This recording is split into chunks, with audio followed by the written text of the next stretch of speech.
Guys, আসসালামু আলাইকুম। আশা করি আপনারা সবাই ভালো আছেন। আমি আজকে আপনাদের সামনে নিয়ে এসেছি এসএসসি 2026 এর এসএকিউ শর্ট অ্যানসারিং কোশ্চিন। এটার হিউজ পরিমাণ কোশ্চিন আছে। এখন আমি অনেকক্ষণ অ্যানালাইসিস করে আপনাদের জন্য নিয়ে এসেছি খুবই গুরুত্বপূর্ণ, যেগুলো এক্সামে একদমই গুরুত্বপূর্ণ, যেগুলো এক্সামে আপনারা পেয়ে যাবেন ইনশাল্লাহ। এর ভিতর থেকেই পাবেন, হয়তো এর টাইপও পেতে পারেন, একদম এর সাথে একদম হুবহু কমন পেতে পারেন। সেইগুলোই আজকে আপনাদের সামনে নিয়ে এসেছি। চলুন আমি প্রথমে বেশি কথা না বলে চলুন সেট ফাংশনের কি আছে। সেট ফাংশন থেকে আপনারা প্রায় 150 থেকে 180টার মতো আপনারা এসএকিউ পাবেন, কিন্তু এত বড় তো টাইম নাই। এখন তাহলে আমরা কি করা যায়? আসেন আমি আপনাদের জন্য একদমই খুবই গুরুত্বপূর্ণ, যেগুলো একদমই যায় পরীক্ষার হলে গিয়ে এই তাবিজের ফল পাবেন। আসেন দেখাই। এই যে দেখেন, সেট ফাংশন থেকে আমি আপনাদেরকে টোটাল 10টা এসএকিউ দিয়েছি। টোটাল 10টা দিয়েছি। আপনারা দেখবেন যে তালিকা পদ্ধতিতে প্রকাশ দিয়েছি, দেখেন এখানে দুইটা দিয়েছি। সেট সেট গঠন পদ্ধতিতে একটা দিয়েছি। তারপরে এই যে একটা সেট দেওয়া আছে, এর পিএ অর্থাৎ শক্তি সেট নির্ণয় করতে হবে। তারপরে দুইটা সেট দেওয়া আছে, মানে সেটের যে বিয়োগফলও আসতে পারে, যোগফলও আসতে পারে, যে কোনো এনিথিং আসতে পারে। তারপরে সাধারণত বিয়োগফলে আসবে। তারপরে নিশ্চিত ছেদের উদাহরণ সহ সংজ্ঞা দাও। নিশ্চিত ছেদ অর্থাৎ নিশ্চিত, এর মধ্যেই প্রশ্নের মধ্যে মানে উত্তর লুকায়িত আছে। নিশ্চিত অর্থাৎ ছেদ করতে হবে। ছেদ করার পরে যদি ফাঁকা সেট হয় তাহলে নিশ্চিত ছেদ, আপনারা জানেন। তারপর ক্রোমোজোম থেকে একটা দিয়েছি, এই এটা সবচেয়ে বেশি ইম্পর্টেন্ট ক্রোমোজোম থেকে এই অধ্যায়ে বর্তমানে এসএকিউ এর জন্য। আর এখানে আছে একটা দুইটা সেটের গুণন, দুইটা সেটের গুণন, কার্টেসীয় গুণন আছে, সেটা করতে হবে। আর এটা হচ্ছে 2.2 এর যে ম্যাথটা আছে, এই যে একটা ফাংশন দেওয়া আছে, এই ফাংশনের একটা মান বের করতে বলে। আর এটা আর একটা যে এই ফাংশনের জন্য 0 হবে, তখন x এর জায়গায় -3 বসিয়ে তোমাকে 0 বের করতে হবে। মানে এই টাইপটা একটু ভালো করে শোনো। এগুলো তোমরা যারা এসএসসি 2026 বেসে আসো, অবশ্যই তোমাদের কাছে গাইড আছে, অবশ্যই তোমরা গাইডের ভিতরে এগুলো অ্যানসার পেয়ে যাবে। আর যদি না পাও, যদি অ্যানসার চাও, তাহলে অবশ্যই আমাকে কমেন্ট করে আমি অ্যানসার দিয়ে দেওয়ার চেষ্টা করবো ইনশাআল্লাহ।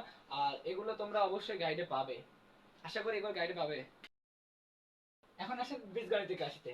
বীজগণিতিক রাশিতে আমি টোটাল 11টা কোশ্চেন দিয়েছি। দেখেন এখান থেকে এই 11টা কোশ্চেন যদি আপনারা করতে পারেন, এই 11টা কোশ্চেন, তাহলে মোটামুটি ধরা চলে এই 11টার মধ্যেই শুনেন আমি যেগুলো দিয়েছি এগুলোর ভিতরেই এগুলোই কমন পেতে পারেন, অথবা এই টাইপের কমন পাবেন ইনশাআল্লাহ। যদি আপনারা ভালোভাবে করে যেতে পারেন তাহলে এই টাইপেই কমন পাবেন ইনশাআল্লাহ। এই টাইপের বাইরে আসবে না ইনশাআল্লাহ, এইটুকু বিশ্বাস রাখতে পারেন। আপনারা খালি বুঝে শুনে করে যেতে হয় ভাই, খালি মুখস্থ করলে হবে না, ধারা বাধা মুখস্থ করলে হবে না। মুখস্থ শুনুন, ম্যাথ মুখস্থ জিনিস, হ্যাঁ এটা আমি মানি। অনেকে বলে ম্যাথ মুখস্থ জিনিস, কিন্তু ম্যাথ যদি মুখস্থ না করেন, প্রসেস মুখস্থ করতে হবে, সূত্র মুখস্থ করতে হবে। যদি না করতে পারেন তাহলে আপনি অ্যাপ্লাই করতে পারবেন না, কোন লাইনের পর কোন লাইন এটা অ্যাপ্লাই করতে পারবেন না। ঠিক তেমনি ভাবে আপনাদের মুখস্থ করতে হবে, কিন্তু বুঝে মুখস্থ করতে হবে। যেন আপনি এই একটা টাইপের দিলাম, এই একটা টাইপ এমন ভাবে পড়বেন, এমন ভাবে করবেন যেন এই টাইপের 10টা করতে পারেন ইনশাআল্লাহ। আর এই যে দেখেন এখানে দিয়েছি x এর মান একটা বের করতে হবে, একবার 2x divided by 2x square -1 - x + 2, এটার একটা মান বের করতে হবে। তারপরে যে এই টাইপের একটা দিয়েছি। দেখবেন আমি প্রতিটা টাইপই দিয়েছি কম বেশি, কিন্তু টাইপ দিয়েছি এমন ভাবে। শুনেন এগুলোর উত্তর আপনারা যদি চান আমি উত্তরও দিয়ে দেব, জাস্ট আমাকে বলবেন। কিন্তু এগুলো আপনারা বইয়ে পেয়ে যাবেন। এই এই টোটাল যে 11টা কোশ্চেন দিয়েছে, এই টোটাল 11টা মূলত এই যে উৎপাদকে এই 4টা দিয়েছে, এই 4টা শুনুন, এই 4টা ভালো করে করবেন।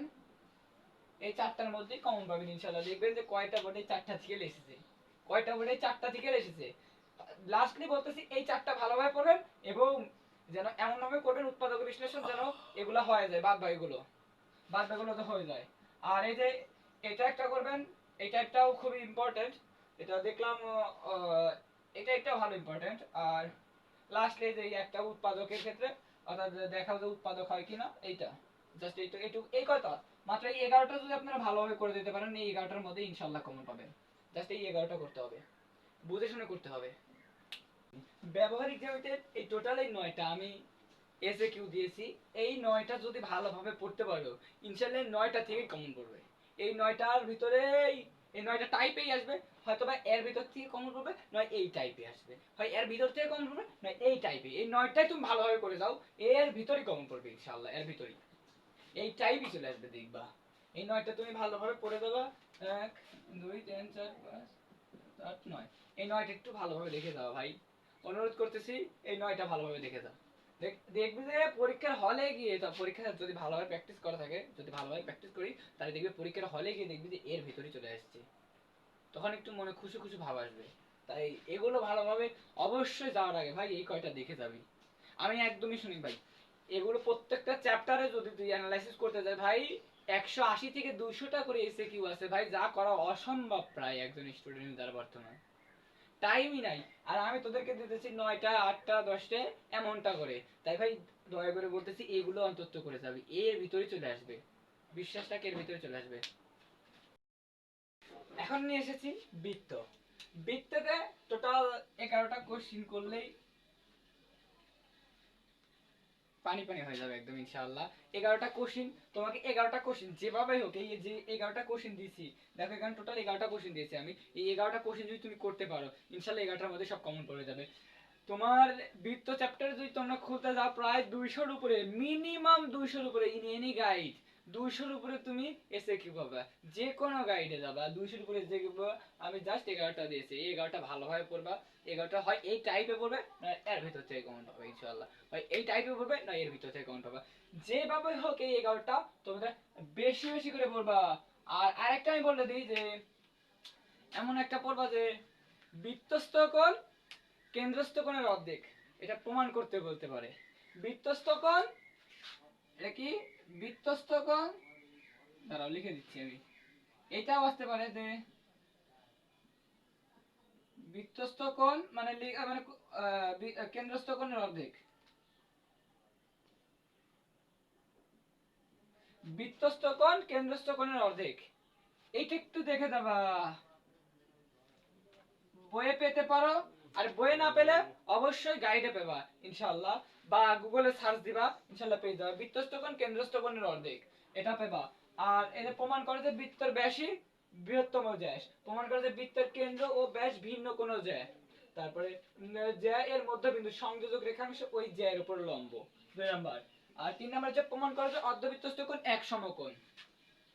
সংক্ষেপে 4 নম্বর সংখ্যা ব্যাখ্যা করো যে কোন বৃত্তের উপচাপে অন্তর্লিখিত কোণ স্থূলকোণ। 5 নম্বর আছে কোন বৃত্তে একই চাপের উপর দণ্ডায়মান কেন্দ্রস্থ কোণের মান x + 60 ডিগ্রি এবং বৃত্তস্থ কোণের মান x + 5 ডিগ্রি হলে x এর মান কত। এই যে বৃত্তস্থ কোণ কেন্দ্রস্থ কোণের এই টপিকেই পড়বে তোমরা যারা বৃত্ত পড়বা, অবশ্যই বৃত্তস্থ কোণ কেন্দ্রস্থ কোণের অর্ধেক, এটা একটু ভালোভাবে দেখে নেবে, কারণ এইখান থেকে এমসিকিউ অনেক অনেক অনেকবার এসেছে রিপিটেড। আবার এখান থেকে তোমার যে ম্যাথ গুলো থাকে মূলত সেগুলো দেখবে বৃত্তস্থ কোণ কেন্দ্রস্থ কোণ অর্ধেক, এটা অনেক সময় লাগে সলভ করার সময়। আবার এবিসিডি চতুর্ভুজে কোণ এবিসি প্লাস কোণ এডিসি 180 ডিগ্রি প্রমাণ করে যে এবিসিডি বৃত্ত চারটি সমবৃত্ত। আবার এই যে এখানে কোণ, এই কোণটা হচ্ছে x, এই কোণটা x, আর এই যে এই কোণটা, এই যে এটা হচ্ছে 4x। তাহলে এবিসি বৃত্তস্থ চতুর্ভুজ এবং বৃত্তের কেন্দ্র ও হলে, বৃত্তের কেন্দ্র ও, এই বৃত্তের কেন্দ্র ও হলে কোণ বি বি সি ডি এর মান কত। এটা তোমরা সব তোমাদের গাইডে পেয়ে যাবে, সব টোটাল সবগুলোর সব তোমরা গাইডে পেয়ে যাবে। পরস্পরকে বহিঃস্পর্শ করে এমন দুইটি বৃত্ত সম্ভাব্য সাধারণ স্পর্শক দেখাও। তারপরে 4 সেন্টিমিটার ব্যাসার্ধ এবং 6 সেন্টিমিটার ব্যাস বিশিষ্ট দুইটি বৃত্ত পরস্পরকে অন্তঃস্পর্শ করলে এদের কেন্দ্রদ্বয়ের মধ্যবর্তী দূরত্ব কত, এটা। আর 10 নম্বর হচ্ছে দুইটি বৃত্ত পরস্পরকে বহিঃস্পর্শ করে, এদের একটি ব্যাস 10 সেন্টিমিটার এবং অপরটির ব্যাসার্ধ 4 সেন্টিমিটার, কেন্দ্রের মধ্যবর্তী দূরত্ব কত। আর লাস্টলি 11 নাম্বার 12 সেন্টিমিটার বাহু বিশিষ্ট বর্গের পরিবৃত্তটির ব্যাসার্ধ কত। এটা তোমরা এই টোটাল 11টা অবশ্যই পড়ে যাবে ভাই, যেভাবেই হোক শুনো, মুখস্থ করবা, বাট ফলো করবা ব্রেনে, যে কিভাবে মুখস্থটা করতেছি, সেটা ধারাবাহিকভাবে মুখস্থ করতেছি না বুঝে বুঝে যেন আমি একটা দিলে 10টা পারি, এমন গুলো। আমি আশা করি তোমরা এইভাবে পড়বে, সেকেন্ডলি যেটা বললাম সেইভাবে পড়াশোনার চেষ্টা করবা।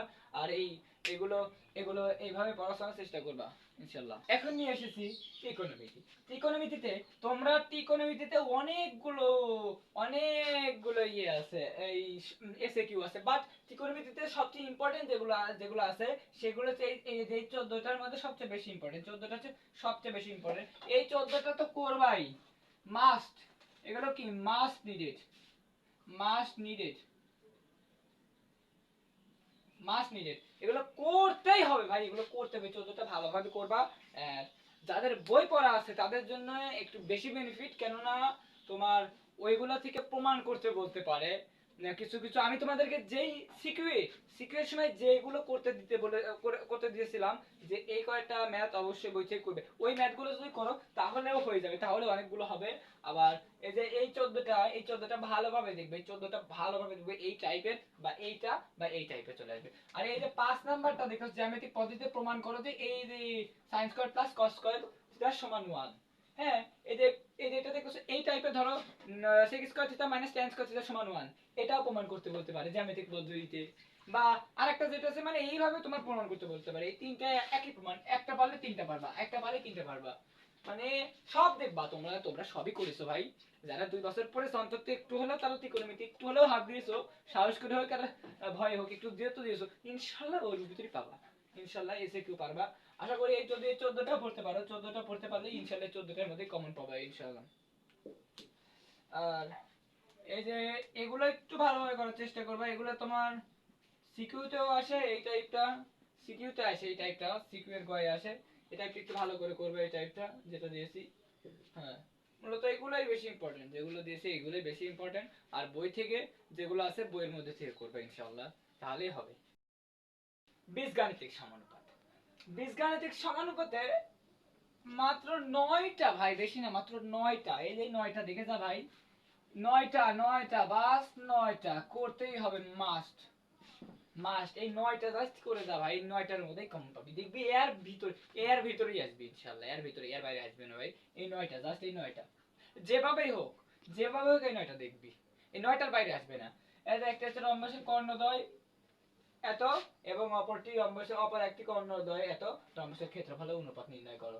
তারপরে যে 4x:9y = 10:15, এইভাবে মানে x y মান নির্ণয় করতে হবে। এখানে যে প্রমাণ, যেগুলো প্রমাণ দিয়েছি, প্রমাণ যে বেশিরভাগই দেখবা প্রমাণ দিয়েছি, প্রমাণগুলো একদমই তোমার সিকিউ এর জন্য যেমন ইম্পর্টেন্ট, এসিকিউ এর জন্য ঠিক তেমনি ইম্পর্টেন্ট। এইগুলো করলেই তোমার জন্য মূলত এই এসএকিউ কমপ্লিট হয়ে যাবে, এসএকিউ ওজনে এই কয়টা করো, তাই এর মধ্যে কমন পাবা, এর বাইরে আসবে না। দেখবা যে পরীক্ষার হলে যদি আসে, দেখবে এই কয়টার মধ্যেই আসছে ইনশাআল্লাহ।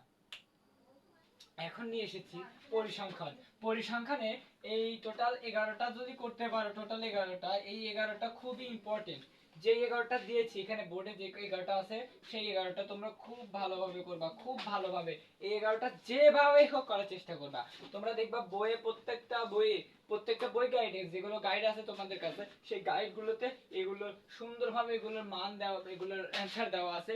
যদি তোমরা না পাও অবশ্যই আমাকে জানাবে, আমি অবশ্যই কমেন্ট সেকশনে তাহলে দিয়ে দেওয়ার চেষ্টা করব বা পিডিএফ দেওয়ার চেষ্টা করব। তোমরা অবশ্যই আমাকে জানাবে যে তোমাদের এটা দরকার কিনা, যে এটা অ্যানসার, তাহলে আমি দিয়ে দেওয়ার চেষ্টা করব। বাট তোমাদের সাধারণত যারা এবার এসএসসি দিচ্ছে অবশ্যই সবার কাছে থাকার কথা, যদি থাকে তাহলে সেখান থেকে তোমরা অ্যানসারগুলো দেখে নিবে।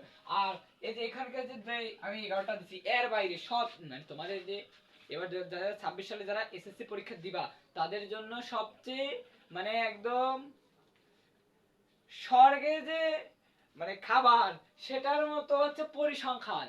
এক কথায় মানে তুলনা করলাম, জাস্ট তুলনা অর্থে এমন একটা জিনিস হচ্ছে তোমাদের পরিসংখ্যান, কারণ এখান থেকে তোমরা দুইটা সিকিউ লিখতে পারতেছো ভাই, এ সিকিউ সুন্দর, মানে এখান থেকে জাস্ট কিছু যদি ভালোভাবে পড়া যায়, তাই তোমরা 20 মার্ক অনায়াসে সিকিউতে তুলতে পারবা। আর আমি তোমাদেরকে যেগুলো দিছি ভাই, আমার বাইরে কিচ্ছু আসবে না সিকিউ এ, দেখে নিও।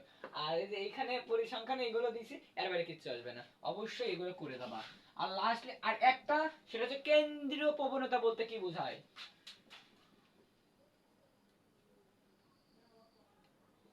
কেন্দ্রীয় প্রবণতা বলতে কি বোঝায়, কেন্দ্রীয় প্রবণতা বলতে কি বোঝায়, এটা একটু পড়ো, এটা একটু দেখো কেন্দ্রের দিকে যাওয়ার ঝোঁক, মানে একটু ব্যাখ্যা করো। আর কেন্দ্রীয় প্রবণতা কয় প্রকার? 3 প্রকার: গাণিতিক গড়, হ্যাঁ গাণিতিক গড়, মধ্য, প্রচুরক, এই তো এগুলোই কেন্দ্রীয় প্রবণতা। একটু পড়ো, আর এগুলো একটু ভালোভাবে দেখো ইনশাআল্লাহ, আর ভাই কিচ্ছু আসবে না ইনশাআল্লাহ এই পরিসংখ্যান থেকে। এই টোটাল 11টা দিয়েছে, 11টার বাইরে কিচ্ছু আসবে না। এখন আপনাদের সামনে নিয়ে এসেছি পরিমিতি। পরিমিতি থেকে দেখতে পাচ্ছেন 8টা, কিন্তু 8টা না ভাই, আর কিছু 6টা আছে, আর 6টা আছে, যেটা আমি আপনাদেরকে পিডিএফ হিসেবে দিয়ে দিচ্ছি কমেন্ট সেকশনে ইনশাআল্লাহ। এই 8 আর ওই 6, এই 14টা, এই 14টা যদি পরিমিতিতে পড়তে পারেন ভালোভাবে 14টা, তাহলে ইনশাআল্লাহ এই 14টার মধ্যেই চলে আসবে, এই 14টার মধ্যেই। আসলে আমার কলমের কালি একটু কম দিচ্ছে, এই কারণে আমি ওই 6টা ভাবতেছি যে ওই 6টা আমি কমেন্টে ছবি তুলে দিয়ে দিবনি। আর এগুলো এই 8টা আর ওই 6টা যদি আপনারা পড়তে পারেন, ইনশাআল্লাহ আশা করা যায় যে এর ভিতরেই কমন পাবেন, তাতে কোনো সন্দেহ নেই ইনশাআল্লাহ। হয় এইগুলোই কমন পাবেন যদি ভাগ্য ভালো হয়, আর যদি ভাগ্য একদমই খারাপ হয় তবুও দেখবেন যে এর ভিতরে যে টাইপগুলো করিয়েছি আমি, যেই যেই যে ম্যাথগুলো দিছি, এই ম্যাথের ভিতরেই, এই এসএ কিউ এর ভিতরেই দেখবেন যে ঘুরিয়ে ফিরিয়ে হয় এই টাইপের, নয় এর চেয়ে একটু ভিন্ন, মানে এই একই টাইপের কিন্তু ভিন্ন ম্যাথ দিতে পারে ইনশাআল্লাহ। আশা করা যায় যে আপনি যদি এগুলো টোটালি, আমি যে 8টা অধ্যায় যে আপনাদেরকে সাজেশন দিলাম এসএ কিউ শর্ট অ্যান্সারিং কোশ্চেনের, ইনশাআল্লাহ যদি আপনারা এইগুলো প্র্যাকটিস করতে পারেন, আশা করা যায় যে আপনাদের আর এসএ কিউতে বাঁধবে না। শুধু আপনারা কি করবেন, একটু বুঝে প্র্যাকটিস করার চেষ্টা করবেন। আর হোপফুলি আশা করি আপনাদের এক্সামটা অনেক ভালো হবে। আপনাদের জন্য সবার জন্য মন থেকে দোয়া রইল। আর অবশ্যই আমার চ্যানেলটাকে সাবস্ক্রাইব করে আমার সাথেই থাকবেন। এবং পরবর্তীতে যেন আপনারা কি নিয়ে ভিডিও চান, কোন সাবজেক্ট নিয়ে ভিডিও চান, অবশ্যই আমাকে কমেন্ট সেকশনে বলবেন। আর আমি অবশ্যই আপনাদের পরবর্তী গাইডলাইন দেওয়ার চেষ্টা করব। আর আপনাদের জন্য মন থেকে দোয়া রইল, আমার জন্য দোয়া করবেন। আজকের জন্য এতটুকুই, ভালো থাকবেন। আসসালামু আলাইকুম।